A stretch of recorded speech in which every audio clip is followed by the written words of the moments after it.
আমি যদি না খাই মাদক আমার কাছে কে বিক্রি করবে? তুমি যদি মাদক না খাও তোমাকে কে জোর করে খাওয়াবে? তুমি নিজে খাচ্ছ বলেই তো সরকার বিপাকে পড়ছে, প্রশাসনের হ্যারাস হচ্ছে, মাদক চোরাচালান কারবারি যারা করছে এরা লাইফ পেয়ে যাচ্ছে। তুমি খাচ্ছ কেন? যুবক ভাই, আপনি মাদক খাচ্ছেন কেন? আপনি খাচ্ছেন বলেই তো মাদক বিক্রি করতে পারছে। বাংলাদেশের মুসলিমরা একটা মুসলিম যুবক মাদক খাবে না, বা শেষ। দেখি কার কাছে মাদক বিক্রি করে, আমরা দেখি কার কাছে মাদক বিক্রি করে। আমাদের যুব সমাজের একজন ছেলে মাদকের সাথে সম্পৃক্ত থাকবে না, সিগারেটে টান পর্যন্ত দিবে না, সিগারেটে একটা টান পর্যন্ত দিবে না।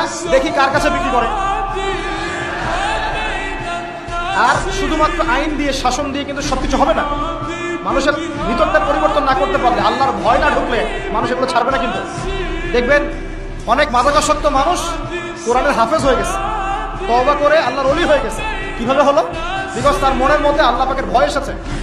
আল্লাহর ভয় জাগাতে হলে কি লাগবে? কোরআন এবং হাদিস এবং নামাজ। কোরআন হাদিস নামাজের কাছে মানুষকে নিয়ে আসতে পরে মাদক কমবে ইনশাল্লাহ।